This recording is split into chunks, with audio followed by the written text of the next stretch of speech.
오늘 말씀 창세기 12장 1절부터 3절 말씀입니다.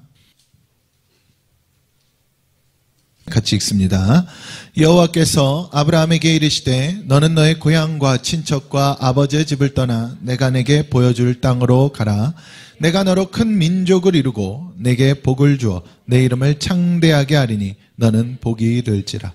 너를 축복하는 자에게는 내가 복을 내리고 너를 저주하는 자에게는 내가 저주하리니 땅의 모든 족속이 너로 말미암아 복을 얻을 것이라 하신지라. 아멘. 오늘 너는 복이 될지라라는 우리가 잘 알고 있는 이 말씀으로 한번 은혜를 나누고자 합니다. 우리가 항상 복을 이야기할 때 제가 이야기하죠. 최고의 복은 구원의 복입니다. 최고의 축복은 구원의 복이고, 이 창세기 12장 자체가 하나님의 성경 전체의 구속사에 있어서 굉장히 중요한 또 다른 새로운 출발점이 되는 부분이잖아요. 하나님께서 처음으로 아브라함을 부르시고, 그리고 이 아브라함으로부터 창세기 1장부터 11장까지 있었던 그 원역사를 끝내시고 이제 하나님 이스라엘의 구속의 역사를 이루어 가시는 그 장면이 바로 이 창세기 12장에서 출발을 하는 겁니다. 그래서 이 창세기 12장은 굉장히 중요하고 아브라함이라는 인물도 성경에서 굉장히 중요하죠. 그래서 우리가 신약 성경에 보면 예수 그리스도의 족보에 나와 있는 내용을 볼 때 무엇의 믿음으로 출발한다 그래요? 아브라함의 믿음으로 출발한다 그러죠. 아브라함의 자손, 다윗의 자손. 근데 다윗은 이제 왕권으로 이야기하고 아브라함은 믿음으로 이야기를 하잖아요. 그래서 아브라함이라는 사람이 굉장히 중요한 사람입니다. 그래서 이 새로운 출발 믿음에 있어서, 물론 하나님은 창세기부터 요한계시록까지 전부 구속사입니다. 그런데 그 중에 이제 이스라엘이라는 부르시는, 그럼 이것은 아브라함의 이야기나 이스라엘 이야기가 아니라 오늘날 우리에게는 우리의 이야기입니다. 그러니까 하나님은 아브라함을 부르셨지만 누구를 부르시는 이야기예요? 나를 부르시는 이야기와 같아야 된다는 이야기죠. 왜냐하면 성경을 통해서 우리는 모든 것들이 두 가지로 항상 동일하게 나타나야 됩니다. 하나는 예수를 찾아야 되고, 전성경을 통해서 우리는 예수가 증거돼야 되는 것이고, 그리고 또 한 가지는 내게 적용이 돼야 되니까. 그게 이제 성경의 가장 중요한 목적성이죠. 그래서 이 성경을 볼 때에 아브라함이라는 사람을 통해서 믿음이 출발을 하는구나. 이것을 우리는 뭐라고 표현하면 언약이다 이렇게 표현을 했잖아요. 하나님의 언약이 아브라함에게 갔고, 그 언약을 받은 아브라함에게서부터 우리가 잘 알고 있는 아브라함의 하나님, 이삭의 하나님, 야곱의 하나님, 그리고 그 이후에 요셉과 그 이후 모세를 지도자로 필두로 하는 그 이스라엘의 역사들이 쭉 이어지게 되는 것이죠.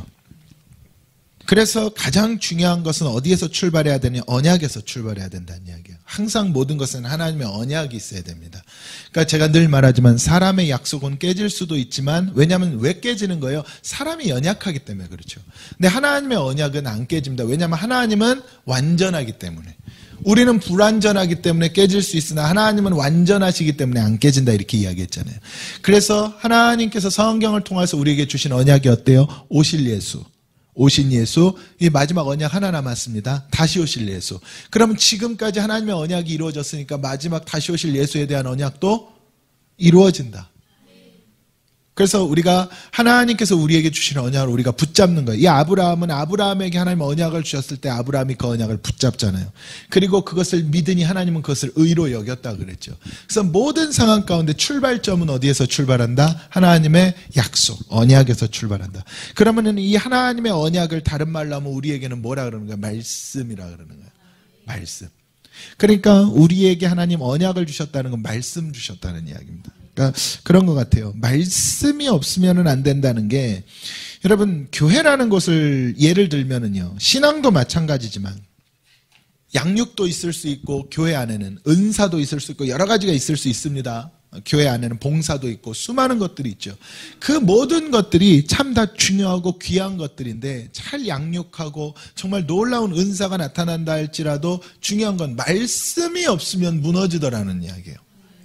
이게 무슨 이야기냐면, 아무리 잘 양육을 시켜놓아도 말씀이 없이 양육만 시켜놓잖아요. 그럼 좋을 땐 괜찮은데 죄 가운데 들어갔을 때는 무너져버려서 회개가 안 돼. 돌이키지를 못한다는 이야기입니다. 그런데 왜 말씀이 중요하냐면, 말씀이 있으면 안 좋은 상황에서도 내가 죄 가운데, 우리는 연약하기 때문에 죄 속에 들어갈 수밖에 없잖아요. 죄 속에 들어갔다가도 그 말씀이 나를 뭐예요? 다시 일으키고 끄집어낸다는 이야기죠. 이게 뭐냐면은 말씀이 있어야 내가 회개가 된다는 이야기예요. 그래서 성경을 통해서 바라볼 때 가룟 유다와 베드로의 가장 큰 차이를 이야기했던 게 그거잖아요. 똑같이 죄 속에 들어갔을 때 가룟 유다는 자살했고 베드로는 돌이켰고, 결국에는 그게 무엇 때문이에요? 언약이 있는 자와 없는 자의 차이잖아요. 이게 오늘로 말하면 말씀이 있는 자와 없는 자의 차이, 예수가 있는 자와 없는 자의 차이란 말이에요. 그러니까 이것을 우리는 통칭해서 뭐라니까 하나님의 은혜가 있다 이렇게 말하잖아요. 하나님의 은혜가 있는 사람은 죄 가운데 던져져도 돌아옵니다. 어떤 상황 속에서도 다시 그 말씀이 붙들어서 돌아오게 만들어요. 그런데 아무리 잘 양육받고 은사가 충만했고 헌신을 많이 했다 할지라도, 그건 목회자도 마찬가지입니다. 그랬다 할지라도 말씀이 없으면, 언약이 없으면, 은혜가 없으면 결국에는 죄 가운데, 인간은 연약하기 때문에 죄를 지을 수밖에 없거든요. 죄 가운데 들어갔을 때 작은 죄 가운데는 우리가 눈치채지 못할 수도 있겠지만 실질적으로 죄 가운데 딱 던져졌을 때 못 일어날 수밖에 없다는 이야기예요. 왜냐하면 말씀이 없으면 뭐가 안 돼요? 회개가 안 되잖아요. 여러분, 모든 죄를 이기는 유일한 방법은 회개잖아요. 죄의 문제가 씻어지는 유일한 방법 회개란 말이에요. 그래서 우리는 반드시 뭐가 있어야 된다? 언약이 있어야 된다. 이 말씀이 그래서 우리에게 가장 중요하다는 이야기죠. 그리고 이 말씀이 있어야 어디를 바라볼 수 있느냐? 천국을 바라볼 수 있고, 그 전에 십자가를 바라볼 수 있고, 말씀이 없으면 그 어떤 것도 바라볼 수가 없잖아요. 그러니까 말씀이 우리에겐 이정표죠. 표대와 같잖아요. 항상 내가 가야 될 방향을 가리키는 거죠.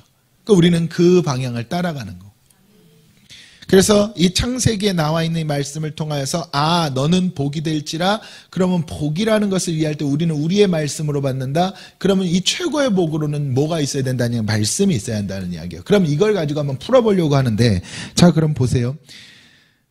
첫째로 말씀이 있어야 된다 그러잖아요. 이 말은 다른 말로 하면은 아브라함의 은혜를 말하는데, 아브라함의 은혜가 뭐였냐면 하나님의 말씀이 아브라함을 찾아간 겁니다. 이거를 저는 항상 언약이 있었다, 은혜라고 표현을 하는데, 자 근데 이거를 알아야 돼요. 아브라함이 복의 근원이라 그랬잖아요, 과거 성경에서. 우리가 오늘날 읽는 개역개정판에서는 너는 복이 될지라지만, 옛날 우리 개역 한글판 성경에서는 뭐라 그랬어요? 복의 근원이라 그랬어요. 복의 뿌리라 그랬거든요. 물론 복이 된다는 이야기나 복의 근원 된다는 이야기나 같은 의미입니다. 여러분 동일하게 받으십시오. 그러면은 아브라함이 복의 근원, 그 복 자체의 출발선상에 서게 된 것은 왜? 말씀 받았기 때문에 가장 먼저. 이렇게 이해를 하는 거예요. 창세기 12장에서 아브라함에게 가장 먼저 말씀을 줬기 때문에 이 아브라함을 통하여서 그 후손들에게서 뭐가 나올 것이다? 믿음의 사람들이 나올 것이다. 그리고 그 언약은 그대로 성취가 되죠, 마지막에. 그래서 아브라함에게서 난 시라야, 너에게서 난 시라야, 맞죠? 그 너에게서 난 시라야 내가 나중에 역사하겠다. 그 역사가 나중에 그대로 이루어지잖아요. 그러면 이 아브라함을 이야기하는데, 이 아브라함이 가장 큰 복을 받은 자라는 이유는 뭐예요? 하나님의 말씀을 받았다는 이야기예요. 그래서 아브라함이 언약의 상징입니다. 그러니까 오늘날 우리는 우리 얘기라 그랬잖아요. 그래서 우리도 가장 큰 복이 뭐냐? 내가 말씀을 받았다는 이야기예요. 말씀을 만나고 말씀을 받고 말씀이 믿어지고 말씀이 깨달아지고 한 발 더 나아가서 그 말씀대로 행할 수 있다면 그것보다 큰 복은 없는 거예요. 그래서 이 우리에게 기록되어진 말씀을 요한계시록에서 사도 요한이 뭐라 그랬다고요? 읽고 듣고 그리고 그대로 행하는 자, 지켜 행하는 자에게 복이 있다는 것. 그러니까 이 말씀이 내게 와서 내가 그 말씀을 듣고 믿음이 생겨서 그 믿음대로 내가 행할 때에 그것보다 큰 축복은 없는 거예요. 거기서 하나님이 역사를 하신다 이렇게 말하는 거죠. 이것을 하나님의 은혜다 이렇게 말하는데, 근데 중요한 거는 이 하나님의 은혜는, 하나님의 이 은혜, 그러니까 말씀만 가지고는 안 되더라고요. 성경을 보니까. 왜 안 되느냐? 자, 하나님의 말씀만이 딱 찾아오잖아요. 그럼 이 말씀을 가지고 볼 때 구약의 아브라함에게 처음에 주셨던 이 메시지가 뭐였냐면 하나님은 언약이었잖아요. 이 언약을 주시는데 이 언약이 어디를 가게 만들어요? 언약이 이삭으로 가게 만드는 거예요. 하나님은 아브라함의 역사를 통하여서 계속해서 아브라함이 100세 때 이삭을 얻을 때까지 하셨던 일 하나가 뭐예요? 아브라함이 하란을 75세에 떠나서 가나안에 가서 거기서 이삭을 얻을 때까지 하나님은 계속해서 아브라함의 믿음은 이삭 얘기 하나밖에 없어요. 그래서 끊임없이 이삭을 바라보게 만드는 거예요. 그래서 이삭을 바라보게 했을 때 이삭이 태어나고 그 이삭을 뭐하게 만들어요? 하나님께 바치라 그러죠. 그러니까 이 이삭을 통하여서 하나님은 아브라함의 믿음을 뭐 하는 거예요? 확증하는 거잖아요. 그렇죠? 믿음을 확증하죠. 근데 아브라함에게서 이 이삭이 나왔을 때 그러면 하나님 그러는 거예요. 야, 내가 너에게 말씀을 줬다. 내가 너에게 은혜를 베풀었다. 언약을 줬다. 그럼 그 다음에 네가 어디까지 가라는 이야기예요? 십자가로 가라는 이야기야. 거기서 멈춰있지 말고 십자가로 가라는 이야기예요. 그러면은 예수님도 이 땅에 오실 때 뭐가 육신되어? 말씀이 육신되어 오셨죠. 예수님 자체가 말씀이잖아. 근데 말씀이 육신되어 이 땅에 오셔서 예수님께서 은사도 행하고 말씀도 선포하고 설교도 하고 기적도 일으키고 다 하셨어요. 그런데 그렇게 하신 게 어디를 향해서? 십자가를 향해서. 그렇게 하시고 말씀 주시고 십자가 지신 거예요. 이 땅에 말씀으로 오신 예수님도 뭘로 간 거예요? 말씀이 십자가로 간 거예요. 할렐루야. 그러니까 이 이삭이라는 게 뭘 이야기하냐면 십자가를 지라는, 그래서 복음 안에서 볼 때 이삭이 뭐 피의 역사, 예수 그리스도를 말한단 말이에요. 그러니까 우리가 은혜가 오잖아요. 말씀이 오면은 내 뭐를 드러내요? 죄를 드러내는 거예요. 말씀 앞에 내가 죄인 줄을 깨닫게 만들잖아요. 근데 그러니까 구약에서는 말씀만 존재한 거예요. 구약에는 하나님의 말씀만, 맞죠? 구약에는 하나님의 말씀만 존재하니까 죄를 지으면 뭘 받았어요?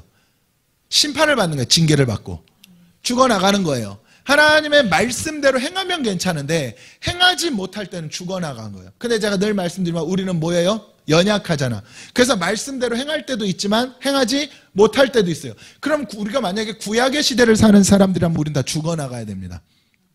맞죠? 하나님의 말씀 가운데. 근데 하나님의 말씀 가운데 죽어나가야 정상인데, 그러니까 교회 가운데 하나님의 말씀만 있잖아요. 하나님의 말씀만 있으면은요, 그러니까 쉽게 표현하면 우리가 성부, 성자, 성령의 은혜를 이야기하잖아요. 삼위일체의 역사를 제가 늘 강조하잖아요. 근데 이 삼위일체 성부, 성자, 성령 역사 가운데 성부의 은혜만 있으면 어떻게 됩니까? 이 교회 자체가 뭐예요? 끊임없는 심판이야. 그럴 수밖에 없다니까요. 말씀 가운데서. 그런데 하나님께서 그러면 우린 그냥 죽잖아요. 그냥 죽으니까 하나님 우리에게 길을 열어준 게 뭐예요? 회개야. 그런데 회개를, 말씀을 듣고 보니까 아, 내가 죄인이구나, 회개해야겠구나 했어요. 근데 회개해야겠구나 했는데 회개할 방법이 없네. 뭘로 회개하라는 이야기예요? 피로 회개해야 되잖아요. 예수 그리스도 보혈의 피가 날 씻어줘야 돼요. 그래서 내가 말씀이 있는 자는 그 말씀이 반드시 나를 어디까지 인도를 해야 돼? 예수 그리스도의 보혈의 피까지 인도를 해야 돼. 그래서 이삭의 사건이 뭐냐? 예수 그리스도의 십자가 사건입니다. 이삭이. 그러니까 아브라함에게 언약 주고 아브라함을 통해서 이삭을 낳았잖아요. 그러니까 말씀으로 잉태해서 말씀을 통해서 누구를 낳은 거예요? 예수를 낳은 거예요. 그리고 이 예수 그리스도를 뭐 하는 거예요? 제단 위에 드리니. 예수 그리스도를 제단 위에 드릴 때에 그게 신약에서는 갈보리산 위에 예수 그리스도 십자가의 제사잖아요. 이 제사를 통하여서 이것은 내 피다, 이것은 내 살이다. 그러자 그랬죠. 왜 떡이 먼저냐고, 성찬식 때. 왜 떡이 먼저? 살이 찢겨야 피가 나오니까. 예수님 이거 내 살이라 그랬잖아요. 떡을 가지고 내 몸. 예수님 몸이 찢김으로 말미암아 그래서 피가 나온 거예요. 그러니까 예수 그리스도의 몸의 찢김이 우리를 구원했다는 이야기예요. 그러니까 예수님에게는 뭐예요? 죽음이잖아요. 찢김이니까. 그 죽음을 통한 보혈의 피가 우리를 구원했다. 이삭을 바치라 이 말이, 그러니까 아브라함이, 그래서 말씀이 있는 자는요 이걸 깨닫는 지혜가 있어. 그러니까 거기에 아니오가 없었던 거예요. 아멘 하고 가잖아요. 그리고 이삭을 바쳐. 이삭을 바칠 때 거기서 구약에서는 이삭은 그림자이기 때문에 하나님이 실제로 받진 않으시죠. 왜냐하면 이삭은 그림자니까 받아봤자 의미가 없어. 그래서 어떻게 해요? 이제야 네가 나를 사랑하는구나. 하나님의 뜻은 이루어진 거예요. 그래놓고 여호와 이레 그러죠. 순양을 준비해. 그래서 구약의 역사 내내 무슨 제사가 이어졌어요? 짐승의 피의 제사가 이어졌잖아요. 그러니까 아브라함이 이 피의 제사를 드릴 때는 율법이 오기도 전이에요. 그런데 이미 하나님은, 그러니까 율법을 주신 것은 이스라엘 백성들을 가르치기 위해서, 그들을 인도하기 위해서 율법을 주셨지만 하나님의 역사는 끊임없이 피를 통해 회복되게 만든 역사였다니까요. 가인과 아벨 때도 마찬가지였고. 이 피의 제사. 그래서 이 피를 통하여서 아브라함 여호와 이레의 은혜를 얻잖아요. 아브라함 여호와 이레의 은혜를 얻고, 그리고 이삭. 그러니까 이삭은 뭐 한 걸로? 제물된 것. 이삭이. 그러니까 제물되었던 이 이삭이 나중에 이삭의 삶을 보면 끊임없이 무슨 삶을 살아요? 우물 파는 삶을 살아. 나중에 이삭의 우물을 나오잖아요. 성경에 보면. 그 우물 파는 삶을 산다는 게 이 이삭이 예수 그리스도로서 이 땅 가운데 뭘 주는 거예요? 우물이라는 건 새로운 또 말씀을 허락을 하는 거예요. 그 삶을 살게 만드는 거예요. 그러니까 하나님 말씀의 역사는 끊어지질 않습니다. 그런데 중요한 건 뭐예요? 아브라함이 이삭을 제물로 드렸다. 이 이삭이 피의 역사. 이게 십자가라는 이야기예요. 그러니까 성부의 역사만 있으면 죄의 심판의 역사밖에 없습니다. 근데 성자의 역사가 있어야 예수 피로 용서를 받아요. 그래서 교회에도 내게도 성부의 은혜가 있다면 반드시 나는 뭐도 있어야 돼? 피의 역사, 예수 그리스도 성자의 은혜도 같이 있어야 되는 거예요. 성자 역사에 같이 있어야 돼. 그러면 우리는 어디로 가라는 이야기예요? 말씀 받았으면 십자가로 가라는 이야기예요. 내 안에 이게 내게 적용이 돼야 되니까. 근데 말씀만 받고 내가 머물러 있으면 나 스스로가 심판자 돼버립니다. 왜? 들은 건 많으니까. 나 스스로 심판자 돼버려. 저거 잘못됐네. 저거 맞네. 이러고 있어. 수많은 사람들이 이러고 있어. 목사도 마찬가지입니다. 저도 목사지만 말씀만 가지고 목회를 하면은요 혼자 심판자 돼 있습니다. 근데 그 말씀 가운데 뭐가 같이 있어야 돼? 십자가 같이 있어야 돼. 그럼 십자가는 뭐예요? 내가 이 죄를 다 지고 내가 십자가를 지는 거예요. 이게 성자 예수 그리스도예요. 그러니까 이삭이 그림자적으로 예수라는 게 그 말이에요. 이삭이 아버지가 제사 드리러 가자 그럴 때 아버지에게 물어보잖아요. 아버지, 나무도 있고 불도 있고 다 있는데 재물은 어디 있습니까? 이상하잖아요. 근데 그때 아브라함이 여기 준비하시리라. 근데 이삭이 그래서 아무 말도 안 하죠. 근데 거기까지는 좋아요. 근데 갔더니 아버지가 자기를 묶어가지고 눕히네. 그때 이삭이 반항 안 하잖아요. 그러니까 이게 뭔 거예요? 이삭이 자기가 십자가를 진다니까. 이게 십자가를 짐으로 말미암아 거기서 그게 영적으로 피 흘림이잖아요. 그 피 흘림에서 무슨 역사가 일어나? 부활의 역사가 일어나는 거예요. 이삭이 살아나잖아요. 하나님 멈춰라. 살아나잖아. 부활의 역사로 이어지는 거예요. 그러니까 하나님의 말씀만 가지고는 안 됩니다. 하나님의 말, 이게 잘 이해해 주셔야 돼요, 여러분. 말씀만 갖고 안 된다는 게 성경 66권의 말씀만 말하는 게 아니라 이 말씀만 갖고 우리가 가지고 있으면, 우리가 십자가 없이 말씀만 갖고 있으면 우리 스스로가 하나님 돼버려. 그럼 문제 심각해집니다. 아무리 은사가 나타나고 막 역사가 일어나도 내가 십자가로 가지 않으면 아무 의미가 없는 거예요. 결국 우리가 살아갈 이 땅에서의 모든 방향성은 어디에? 십자가에 있어야 돼. 그 예수님 그랬잖아요. 누구든지 자기 목에 있는 십자가를 지지 않고는 날 따라올 적 없다 그랬잖아요. 그 예수님 하신 말씀이었어요. 왜? 나도 십자가를 졌는데 어떻게 너희가 십자가 안 지냐? 그러니까 이 십자가는 수많은 것들이 포함되어 있죠. 그렇죠. 그런데 가장 근본적으로는 뭐예요? 어떤 상황 속에서도 내가 죽어지는 게 십자가라는 거잖아요. 내가 피 흘리는 것. 그게 타인을 살려요. 그러니까 내 안에 하나님의 은혜가 충만하고 말씀이 충만하다고 말하면은 그게 만약에 진실이라면, 진짜라면 어디까지 가요? 십자가까지 갑니다. 가지 않고는요 확증되지 않는 거예요. 그러니까 하나님 아브라함한테 뭐라 그러세요? 아브라함아, 이제야 네가 날 사랑하는 줄 알았다. 그 전에 아브라함이 하나님 사랑하는 줄 하나님 수없이 보고 듣고 다 하셨는데, 근데 뭐라 그래요? 이제야 네가 날 사랑하는 줄 알았다. 여러분, 오늘날 우리의 신앙생활 마찬가지 아닙니까? 하나님 저 은혜가 충만합니다. 찬양도 하고 막 눈물도 흘리고 기도도 하고 다 좋아요. 근데 십자가를 지지 않으면 하나님께서 이렇게 표현할까요? 안 믿어. 모르신다는 뜻이 아니에요. 내 고백을 안 믿으셔. 근데 내가 십자가를 질 때 하나님이 네가 이제야 날 사랑하는 줄 알겠다. 이게 십자가예요. 그러니까 반드시 우리의 모든 믿음은 십자가로 가져야 돼. 그래서 마귀는 십자가를 방해하는 것 아닙니까? 그래서 예수님 마지막 십자가에까지 쫓아 올라가잖아요. 마귀가 내려가자 그러잖아요. 그러면 이 십자가로 가서 예수 그리스도의 은혜까지 갔다면 이제 그 다음에 뭐 해야 돼요? 일하게 부활시켜서 일하게 만들어야 되잖아요. 그러면은 부활시켜서 일하게 만들기 위해서, 자, 이삭이 누구를 낳아요? 에서와 야곱을 낳죠. 근데 그 중에 하나님 사랑한 사람 누구예요? 하나님 에서는 미워하고 야곱을 사랑했다 그랬잖아요. 자, 그럼 야곱까지였어요. 이 아브라함의 하나님, 이삭의 하나님, 이 야곱의 하나님. 그럼 이 야곱은 뭘로 나타나는 거예요? 야곱이 성령으로 나타나는 거예요. 왜냐? 야곱을 통하여서는 두 가지의 은혜가 있는 겁니다. 이 야곱이 무슨 사건? 베델의 사건이 있었죠. 야곱에게 베델의 사건이 있었는데 이 베델 사건을 통하여서 뭐를 봐야 야곱이 처음으로 이 야곱이 자기가 누웠던 자리에서 하나님의 이 땅과의 교통을 보는 거예요. 천사들의 교통. 야곱이 거기서 만나잖아요. 그리고 뭐라 그래요? 아, 하나님이 여기에 나와 함께 계시는구나. 이 야곱의 고백이었어요. 그래서 야곱이 어디로 갈 수 있었어? 라반에게 갈 수 있었어요. 그리고 라반에게 갔다가 결국 그 라반을 거기서 훈련받고 나올 때에 무슨 사건이 벌어집니까? 야복강 사건이 일어나잖아요. 거기서 야곱이 뭐예요?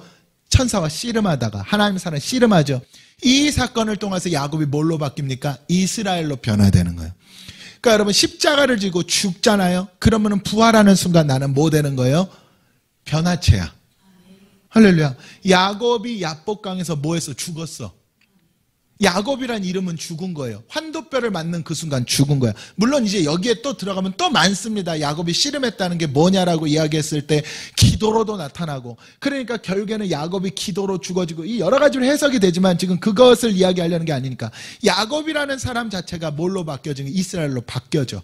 그러니까 이스라엘로 바뀌어지니까 비로소 이스라엘은 뭐예요? 이제야 일할 준비가 됐다는 거거든요. 야곱은 일할 준비가 덜 됐어요. 야곱은. 왜냐하면 야복강 앞에 갔을 때까지만 해도 일할 준비가 덜 됐어. 에서를 두려워하잖아요. 근데 이스라엘로 바뀌는 순간 야복강을 건넙니다. 이제 일할 준비가 됐다는 이야기예요. 일할 준비가 되고 건너가니까 누가 와? 에서가 와서 야곱을 수종 들어주죠. 여러분, 이 사건이에요. 그런데 이 사건과 더불어서 한 가지 더 중요한 사건은 야곱을 통해 뭐가 나와요? 12지파가 나오죠. 이 12지파가, 이건 그냥 복음적인 해석입니다. 영적인 해석이에요. 12지파 자체가 교회. 그러니까 결국에는 이 12지파를 통해서 나중에 교회가 이루어지는 거예요. 11에서 교회수니까. 교회가 이루어진단 말이에요. 결국에 나중에는 여러분 신학성경에서 12제자를 통해서 뭐가 나와요? 12사도를 통해서 교회가 나오는 거예요.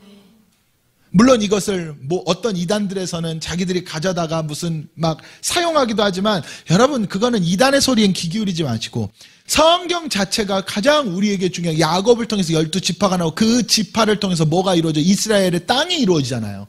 그 지파들을 통하여서 결국에는, 그래서 그 지파별로 나라가 이루어진 거예요.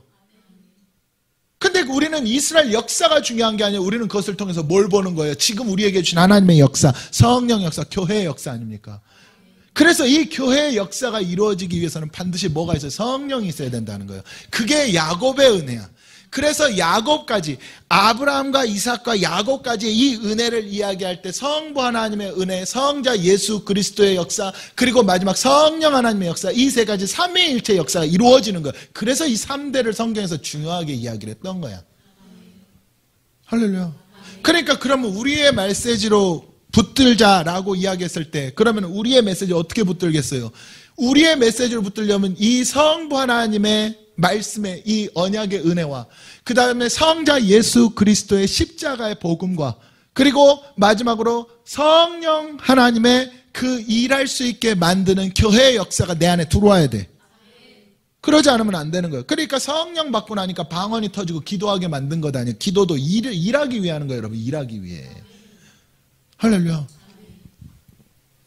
그래서 이 성령으로 신약 성경에 보면 교회가 시작이 된 거예요. 성령 없었으면 교회는 시작 안 됐죠. 그래서 사도행전에 보면 어떻게 되어 있습니까? 성령 받고 나서 비로소 교회가 세워지는 것 아니에요? 성령 받기 전에는 교회가 없었어요. 성령을 통해서 교회가 세워지는 거예요. 그리고 나서 그 이후에 바울도 그렇고 사도들이 가는 곳마다 뭘로? 성령으로 역사를 해. 스데반도, 빌립도, 베드로도, 바울도 전부 성령의 역사예요. 하나님께서 그 은혜를 우리에게 준 거죠. 그러니까 이제 마지막 예수님 다시 오실 때까지 우리는 지금 이제 무슨 시대를 살고 있는 거예요? 성령의 시대를 살고 있는 거예요. 물론 또 이 성령에도 초림의 성령과 재림의 성령이 있어서 늦은 비의 성령과 이른 비의 성령 두 가지가 있기 때문에 우리는 마지막 늦은 비의 성령까지 가야 되지만, 근데 늦은 비의 성령의 전제 조건은 뭐예요? 이른 비의 성령을 받은 자에게만 늦은 비의 성령이 임한다고. 초림의 성령 받아야 재림의 성령 받는다고. 그러니까 여러분, 우리는 이 성령과 떨어뜨려 살 수가 없는 거예요. 그러니까 이걸 정리하면 이런 거죠. 아브라함이 말씀이잖아요. 아브라함 자체가 말씀이에요, 말씀. 그러니까 하나님이 아브라함에게 찾아왔다는 게 이제 어떤 한 측면에서 보면 하나님이 아브라함에 들어왔다는 이야기예요. 은혜가 들어왔다는 이야기라고, 아브라함에게. 그러니까 말씀이니까 하나님 들어온 거예요. 이걸 은혜라고 말해. 그렇게 그 은혜가 찾아와야 내가 죄인인 줄 알죠. 여러분 세상에 나가보세요. 내가 은혜 없는 사람들에게 암만 죄인에 대한 설명해봤자 자기가 죄인인 줄 알아 몰라요? 모른다니까. 은혜가 없으면 내가 죄인인 줄 알 수가 없는 거예요. 은혜가 있어야만 내가 죄인인 줄 알지. 그리고 그 죄를 누가 씻고? 예수 통해 씻고. 이 이삭 사건이었고. 근데 그 과정 속에서 그렇잖아요. 하나님께서 계속해서 누구를 강조해요? 사라를 강조하죠. 근데 그게 이유가 있어요, 여러분. 왜 이유가 있냐면 어차피 아브라함 씨는 똑같잖아요. 이스마엘이나 이삭이나 똑같다니까요. 근데 왜 하나님 자꾸 사라를 지목하셨겠어요? 여러분, 구약 성경을 볼 때요, 창세기의 역사를 보면 그렇습니다. 창세기에서 우리가 바라보면 원래는 누가 낳았어요, 사람을? 남자가 낳았습니다. 잘 들어보세요. 아담을 통해 누가 나왔어요? 그래요, 하와가 나왔어요. 성경적으로 동일하게 이야기하는 거예요. 아담을 통해 나왔잖아요, 하와가. 근데 보세요, 아담이 뭐를 지어요? 죄를 짓죠. 그럼 아담이 죄를 지으면 이제는 아담을 통해서 무엇이 나오든 간에 다 뭐란 이야기예요? 죄란 이야기예요. 그래서 둘째 아담은 뭘 통해 나와요? 여자를 통해 나오게 만드는 거예요. 여자를 통해 나왔다고. 원래는 남자를 통해 나와야 되는데 이 남자가 죄로 생명력이 끊어짐으로 말하면 이제는 여자를 통해 나오게 바꿨잖아요, 하나님이. 그래서 동정녀 마리아를 통해서 씨는 뭐가 되고 타락한 인간의 씨가 아니라 성령의 씨가 돼서. 이게 진짜 중요한 이야기예요. 그래서 이 여자를 통해서 물론 그 과정 가운데 무슨 여러 가지 뭐 있지만 그 인간의 인본주의적으로는 해산의 고통, 여자 이거 다 저주가 된 거잖아요. 인간들에게 죄의 대가가 된 거잖아요. 근데 영의 틀 속에서 보면은 원래는 아담을 통해 첫 번째 아담을 통해 나왔는데 실패. 두 번째 아담은 그래서 어디서 나와요? 여자를 통해 나오는 거예요. 그래서 예수님의 족보를 보면 아버지가 있어요, 없어요? 없죠. 예수님의 족보 가운데 예수님 아버지 없어요. 사실상 제가 오늘 아브라함, 이삭, 야곱을 이야기했지만 아브라함하고 예수님하고 상관이 있어요, 없어요? 그 족보랑 예수님 아무 상관없어요. 예수님은 성령의 씨로 밖에서 들어왔기 때문에. 그런데 그것을 유일하게 이어줬던 게 목의 열통이에요. 그게 동정녀 마리아 사건이야. 그래서 왜 동정녀 마리아가 중요한가? 이게 성경에서는 물론 동정녀 마리아 자체도 원론적으로는 죄인입니다. 인간이니까. 근데 성경적으로 바라면 동정녀 마리아 사건이 동정녀 사내를 모른다 그랬잖아요. 하나님의 은혜가 붙들었는데 누구를 붙든 거예요? 무흠하다. 이게 영적으로는 그 이야기잖아요. 거기에 무슨 씨가 들어가? 성령의 씨가 들어가는 거예요. 그 사건을 이야기를 했던 거예요. 그러니까 동정녀 마리아 자체가 오늘날 카톨릭에서 이야기하는 것처럼 신성한 그게 아니라 그 의미 자체가 거룩성이야. 그러니까 거룩한 곳에 성령이 들어가 역사를 하니까 예수가 나왔다는 이야기 아닙니까? 그 이야기예요. 그래서 이삭을 통하여서 예수 그리스도의 이 은혜가 완성이 되고 그리고 이삭이 야곱을 낳고 그렇죠? 야곱을 낳았을 때 이 야곱을 통하여서 교회의 역사가 이루어지기 시작했다는 이야기예요. 야곱이 무엇이니까? 성령이니까. 그러니까 성령은 우리에게 뭐가 중요한지를 깨닫게 만들겠어. 구원이 중요한지를 깨닫게 만들고 예수가 중요한지를 깨닫게 만드는 거예요. 에서는 성령이 아니니까 뭐가 가벼워요? 장자권, 구원이 가벼워. 가벼운 거예요. 근데 야곱은 아니에요. 너무 무거운 거예요, 이게. 그러니까 성령 받지 않으면 내가 일 못한다는 이야기가 그거예요. 성령이 없으면 내가 깨달을 수가 없거든. 그래서 여러분 이 삼위의 하나님 중에 한 가지라도 우리에게 빠지면 삐걱거릴 수밖에 없습니다. 그래서 이 세 가지가 채워져야 돼. 그래서 성부, 성자, 성령의 역사가 채워질 때에 나를 통하여서 하나님은 또 놀랍고 위대한 일들이 이루어지는 거예요.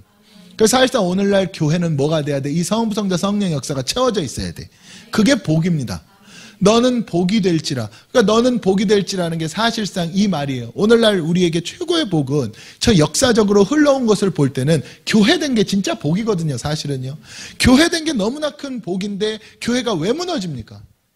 성부만 존재해도 무너지고 성자만 존재해도 무너지고 성령만 있어도 무너진다는 거예요. 제가 표현을 하는 거예요. 그렇게 될 수가 없어요. 사실은. 만약에 성부만 있다면 껍데기만 있는 것이고 성자만 있다 해도 껍데기만 있는 것이고 성령만 있다 해도 껍데기만 있는 겁니다. 왜냐하면 세 분은 하나니까 나눌 수가 없는 거라고. 그러니까 이것이 함께 이루어지는 곳이 어디예요? 교회. 할렐루야. 저는 이 역사가 우리에게 있었으면 참 좋겠어요. 나도 교회잖아요. 우리 각자가 다 교회 아닙니까? 그러니까 내 안에도 이 말씀의 은혜와 십자가의 이 역사와 그리고 성령의 역사가 함께 공존을 해야 된다는 이야기예요. 그래야 우리가 뭐가 된다? 복이 된다. 복이 된다. 많은 사람들이 주의 일, 주의 일, 주의 일 하잖아요. 하나님의 영광 하잖아요. 근데 여러분, 이것이 이루어지지 않으면 절대로 할 수가 없는 거죠. 하고 싶어도 못하는 거니까. 그래서 제가 오늘 말씀을 정리할게요. 여러분 보세요. 하나님의 은혜, 언약이 들어오고, 그 언약이 들어온 자는 반드시 어디로 가고? 예수 십자가에게로 가고, 예수 십자가를 통해서 우리는 뭘 바라보는 거예요? 성령을 바라보는 거예요. 그게 우리에게 복인 거죠. 할렐루야. 그래서 말씀 받아 언약 받은 자가 십자가를 지고 죽어질 때, 그때 정말로 하나님께서 내가 성령으로 일할 수 있는 은혜를 베풀어 주는 거예요. 생각해 보세요. 십자가 지지 않을 자는 성령이 필요가 없다니까요. 하나님 줄 필요가 없어요. 십자가 안 질 건데 뭐하러 성령을 줍니까? 십자가 지라고 성령 주시는 거지. 그래서 만약에 은사자라 할지라도 십자가로 가야 그 은사가 온전하게 성령으로 쓰임받은 은사인 거예요. 은사가 넘쳐난다 할지라도 십자가로 가야 돼.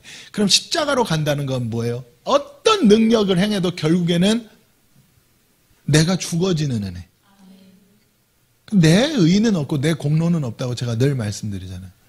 그러니까 십자가로 간다는 게 이게요, 사실은 진짜 쉬운 일이 아닙니다. 여러분, 막 능력이 나타나고 은사가 나타나고 십자가 지기가 쉬운 일이 아니라니까요. 내가 아니면은 교회가 막 크고 막 성도가 많고 거기서 어마어마한 권력을 행하는데 십자가 지기가 쉬운 일이 아닌 거예요. 내가 아무것도 없고 부족하고 힘없으면은요, 그거는 십자가 내가 지기 싫어도 어쩔 수 없이 지어져 있어.